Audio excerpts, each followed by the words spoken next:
Press the bell icon on the YouTube app and never miss any update from Tech Primers. In the last video, we saw what is serialization. Now let's try implementing serialization and deserializing the serialized object from a different JVM.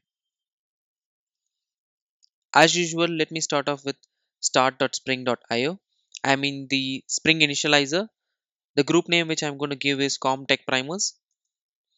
The artifact name would be, let's say, serialization example. And the dependencies which I require would be MySQL connectivity because I'm going to show you how to connect to the MySQL database and store the serialized object there and retrieve that object. In general, you would have seen lots of examples about how to serialize objects and store inside files and read those files and then deserialize them. But I'm going to show that with an example of database.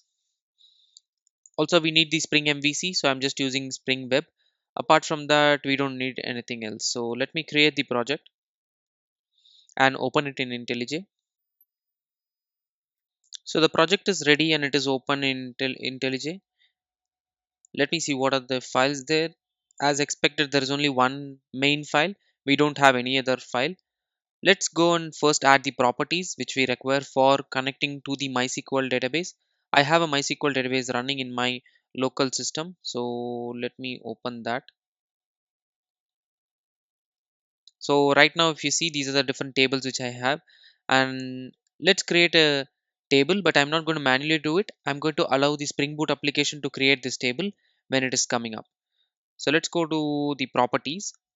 The default port which I'm going to use is, let's take 8081. So I'm just going to use the default port. I'm going to override the default port and I'm going to use 8081 for my application to use. And also I'm going to add some MySQL properties so that the Spring Boot application can connect to the MySQL database which is running locally in my laptop.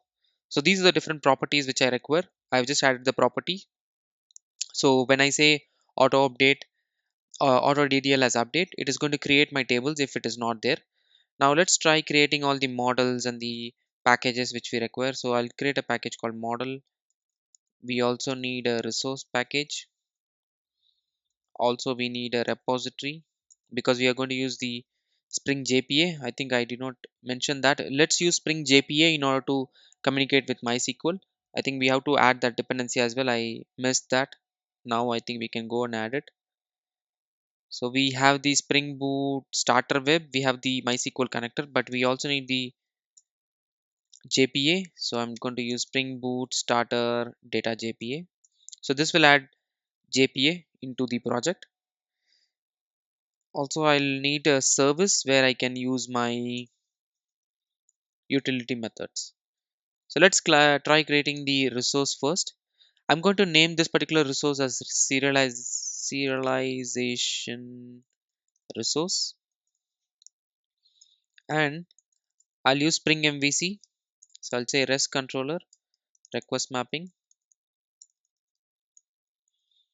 and let's call this as rest slash serialize. The rest endpoint, I'm going to call it as rest slash serialize, and I'm going to provide a post mapping so that we can post a JSON object to this particular rest endpoint, and it can create that particular object. It can serialize that object and store it into a database. So that's what we are going to do here. I'll show you what can be done. Now this is going to be a request body because we are going to push an object. We can push a user object. So let's create a user model. I'll create a user model. This particular model is what is going to get serialized. Let's have the fields as name of the user, department, and finally salary. I'll create some constructors. I'll also create an empty constructor and some getters and setters. Right. Also, this is the object which is going to be deserialized or serialized. So when we store it, we will be serializing it. When we take it out of the database, we will be deserializing it. So let's implement the interface called serializable. As I mentioned, serialization is a concept where we can maintain the state of the object across JVMs. So in order to do that, we have to implement the serializable interface. So in order to use serializable interface, we have to override this variable called serial version UID. I'm going to use it. So I'm going to make it as private static final long serial version UID, and I'm just going to give some variable name, right? I'll just say, and I'm going to assign some default value. I'm going to say 123 in our case, but you can allow IntelliJ to create a auto generated one, which can be a long value. So now that we have created a serializable interface, we need to store this particular user into a serialized format in the database. So I'm not going to use the same object because this is the object which we are going to serialize. I cannot store this object into the repository or inside the database. I'm going to create a different object. I'll just call it as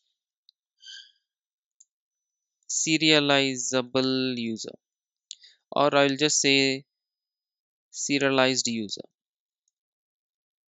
So this is going to be the entity which I'm going to persist inside the database. So I'll just mark it as entity and table so that JPA can recognize that it is going to use this. Also, I'm going to create a ID. The strategy for that is auto generated. So the ID will be automatically generated. I'll just say as private integer ID. And this is where we are going to store the user.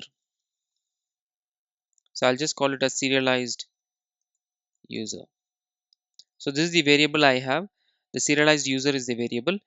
How do I store this particular object, the user object? I'm not going to store it as user directly, but I'm going to store it as byte.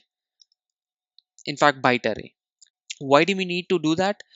So that is the way in which JVM can easily convert the object into a byte array, and it can decode it or deserialize it when it requires. So that way you can recreate the object in its original state from what it was created with. So let's see that with an example now, right? I'll just create a default constructor. I'll just create a constructor with both. Also, I'll add the getters and setters. So this is the object which we are going to use to persist into the database. So the database will have only two fields, ID and the serialized user. The table name is going to be called a serialized user. And in order to use JPA, we need to create a repository. I'm going to create an interface. I'm just going to call it as serialized user repo. We need to extend the JPA repository, and the object is serialized user, and the primary key is ID is integer. So that's it. So I've created a repository. I've created two models, one for the JSON data, basically the serialization object which we are going to serialize, and the other object is where we will be putting in the serialized object and persisting inside the database. So inside the service, we can directly now use those variables. Before that, we need to create a service. I'll create the service for this guy, serialized service. I'm going to call it as service so that it can be created when the application is coming up. And now what I will do is I'll use that serialization service. I'll create a constructor so that it can be auto wired. And once we get the object, I'm going to call the service to persist the data. And I'll just return this guy. In fact, I'll just return saying user data saved. So this is what we will see in the UI. I'll just hit this particular REST endpoint using the post, and the service is going to persist this user And what the service is going to do is it needs to convert the user to byte array, right? Because byte array is what we will be using to persist the data into the repository. So what we will be doing here is we will be using the repository here. So serialized user repo. I'll add again a constructor here so it can be auto wired. And then first we'll do a convert and then persist, right? This is what we have to do. For doing the conversion, we will have to write some piece of code. So what we need to do is we need to come up with a utility where you just pass the object, it just needs to return a byte array. So what I'm going to do is I'm going to use the byte array output stream, because we need to create a byte array as an output, right? You need to provide a user and then it needs to give the byte array. So I'll just say convert. I'm going to create a method called convert, and let me pass the user as the input, and I need the output as byte array of converted user, or in fact let's call it a serialized user. So this method, whatever we are going to write called convert, is going to use the user object and convert that into a byte array. So let's create this method. So here, how do we create it? We are going to use the byte array output stream. So there is a class called byte array output stream.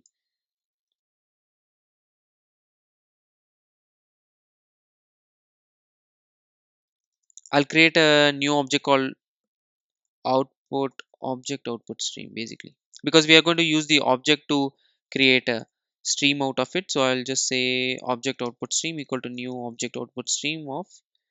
So now this is saying unhandled exception. I'm just going to add this to the, so I'll just enclose this with the try block. In fact, I'll try to use the try with resources.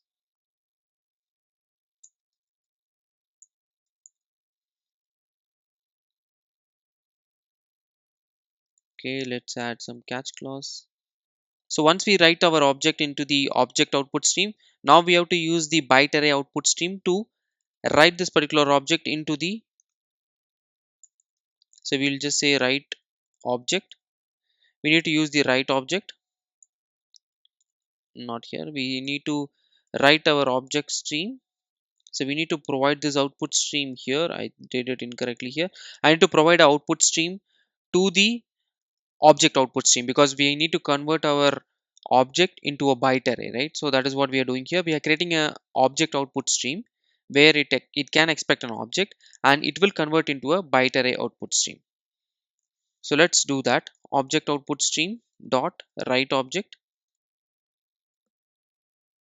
because we are going to write this into an object, and I'm going to pass that particular object. This particular object, which is a type of user, will be now written into the object output stream using a byte array output stream. Now we can directly use the byte array output stream and get this particular object to be returned as bytes. So I'll just say return. Here I'll just return null, because I don't, if an exception happens it can go null, or else I'll just return this particular object. So this particular method is now going to convert the object of type user into a byte array. So we got the serialized object now. So once we got the serialized object, we need to persist, right? We need to use the repository dot save option, and then we'll just persist this particular option. However, we need to persist only the serialized user. So let's create that serialized user, and we need to pass the serialized user here. We can pass the ID, but what I'm going to do is I'm just going to remove that particular ID, because ID is auto generated, so I'm not going to add it. Let the framework take care of it. Let Hibernate take care of it. Now I'll just save this into a variable called serialized user. Serialized user serialized object. I'll just call it a serialized object, and I'm going to just save this particular object. So now this particular service converts the user into a serialized user, which is of type byte stream or byte array, and that particular object we are now pushing it inside the serialized user object, which we will be persisting into the database, and using the repository.save we are just persisting directly.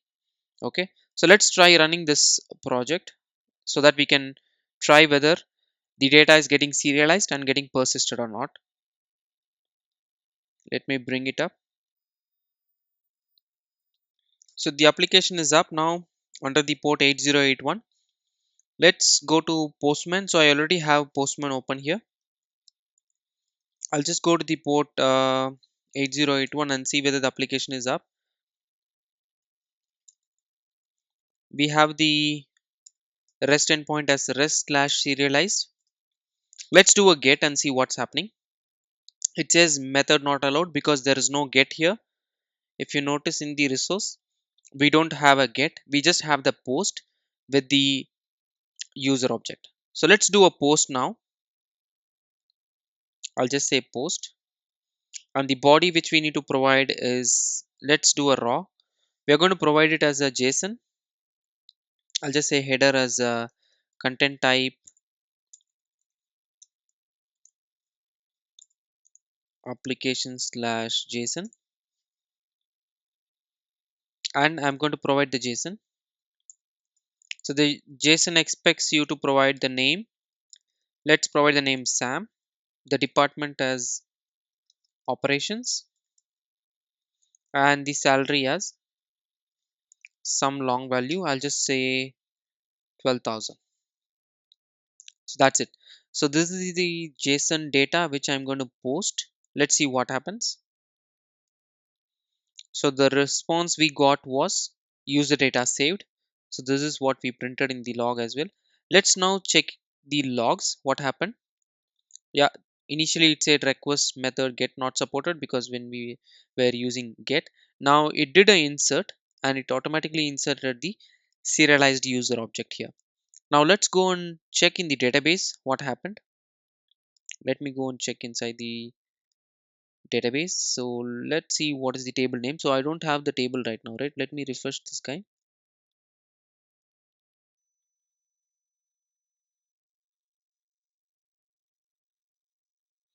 Yeah, we have the table called serialized user. That is the object which we created here, this guy, the entity, and that is the table which got created, and it has the fields id and serialized id as we expected, and the type of object which got created for the serialized user is blob, because we are going to store it as a serialized object, so it will be stored as blob. Now let's see the data which is there. So see that there is one row. Let's try adding one more user. I'll just say Peter, and he's from technology. I'll just say 18,000. The user data got saved. Now let's query the same table. Now you should find one more record. I'll just do a select asterisk from serialized underscore user.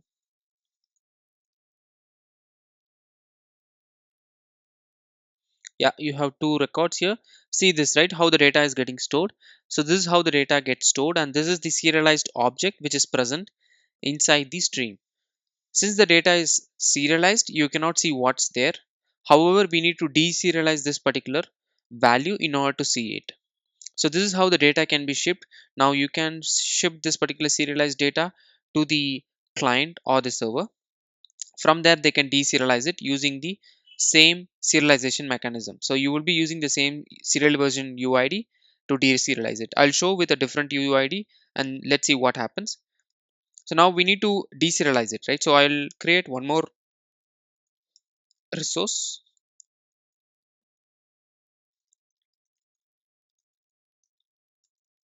deserialization resource,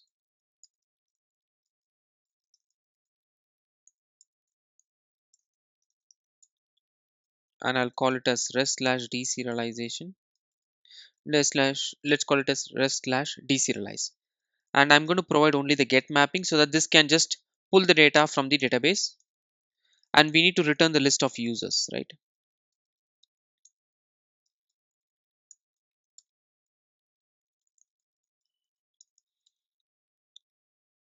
So we need to use the service again. I'll just use the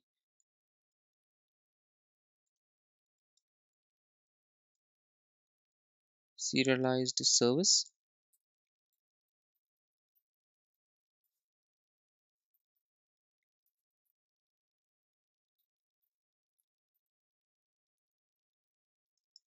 I'll just call the service as get users, and let's create this method.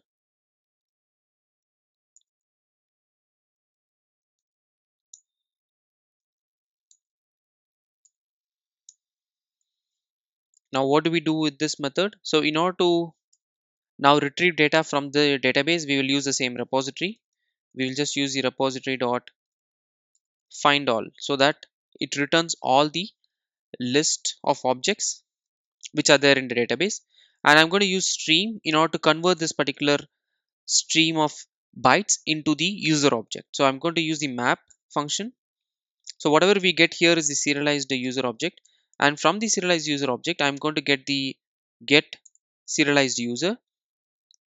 So, and this is going to be a byte, right? I'm going to create one more method called convert, which will now convert my byte into my user. So I need a user here, right? I would need a user here. So let's try creating this particular method called convert, which will now do the reverse of what we did in the previous convert. We had been using the byte array output stream. In our case, now we will be using the byte array input stream, because now going to get the we are going to give the byte array as the input, so we are going to call it as byte array input stream. So let's try reusing the same method. I'll just copy the content.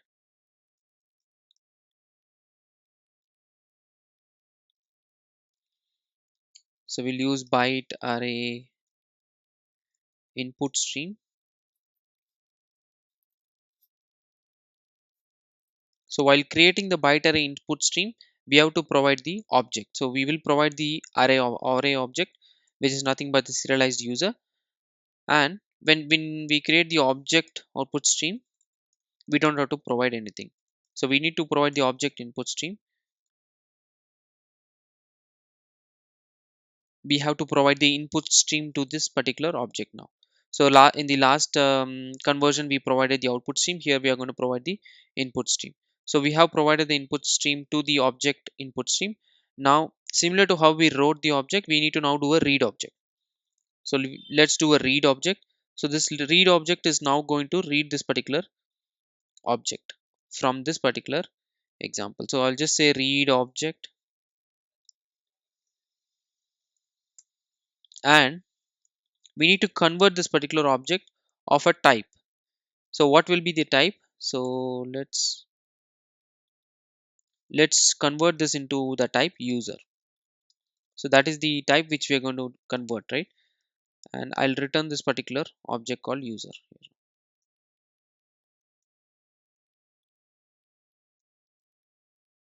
So that's it. So what we did here is using the byte array input stream, we just provided our serialized user. And let me move this, and we just use the input stream, and using the object input stream, we are now reading that particular object as a pojo itself directly. So that is what we are doing, and this method is converting that. And using map, we just converted that object, and finally we are doing a collect. Let's do a collect so that we can get it as a list. In fact, we can directly return this guy and delete this.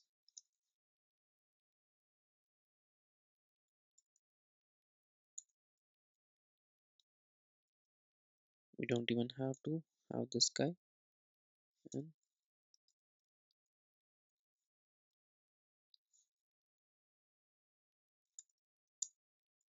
that's it. So we got all the list of users, converted that into a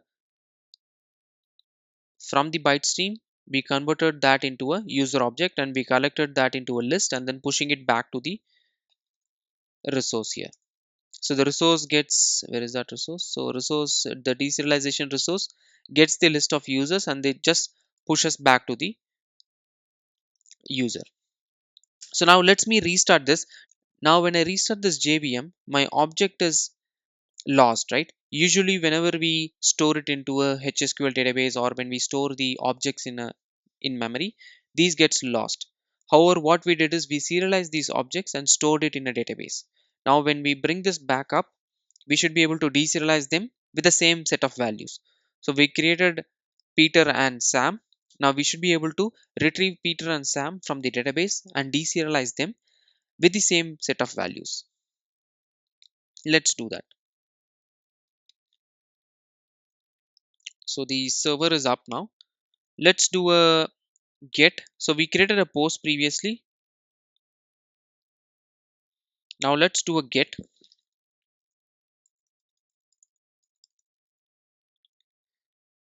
and we'll just call the deserialize. So this deserialize is now going to pull the data back to us.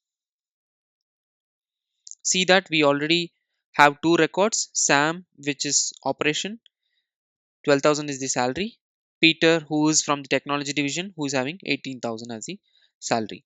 So these two records were serialized and persisted inside the database, and we are now retrieving that after getting it deserialized. How does this work? Because the user model which we had been using, it has this serial version ID with which it got serialized, and with the same serial version UID we are deserializing it. What happens if I change this guy and restart it? If I change this guy and restart it, I should not be able to deserialize because the way with which it was serialized was with a different serial version UID, but I am trying to deserialize it with a different version of serial UID. So let's check whether it is true or not. Now I'm going to hit the same rest endpoint.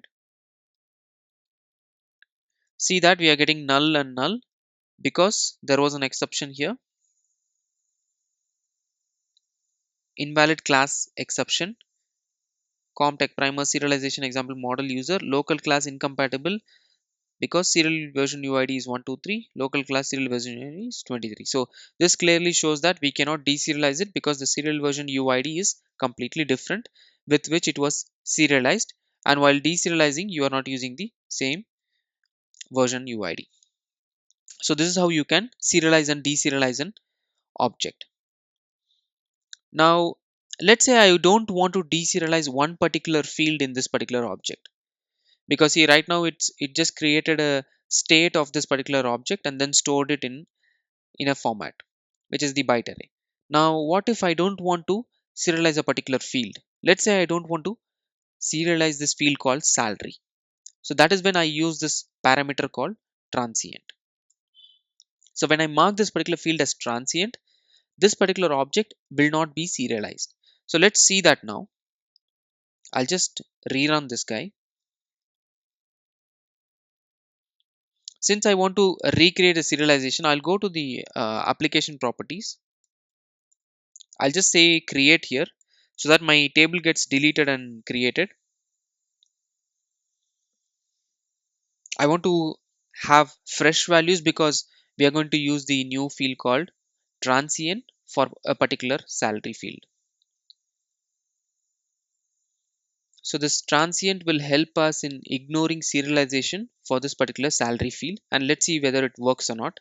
So the server is up now. Let's try creating a object first. So we will just do a post. So first let's do Peter. I'll just try to create Peter.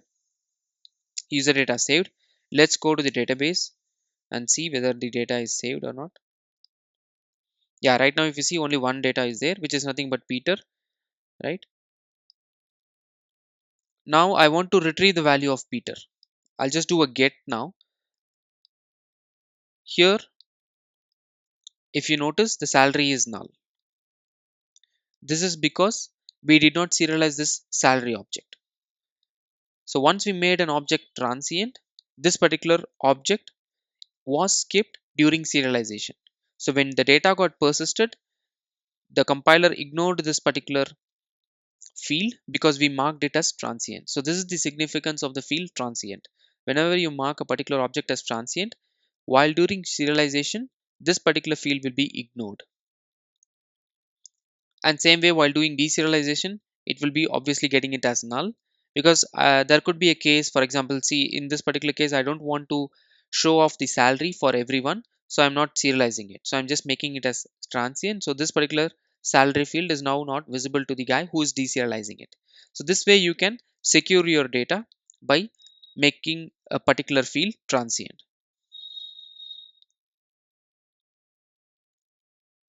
So this is how you can use serialization and deserialization concept. In general, it will be used to communicate data across multiple JVMs, but here I just showed you with a different REST call where I just persisted into a database and I took it from the database. But imagine that these can be used using RMI or any REST calls or any other similar fashion. I'll just summarize what we did here.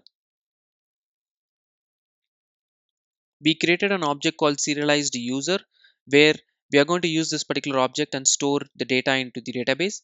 It will have ID, which is auto generated, and the serialized user, which is a byte array basically.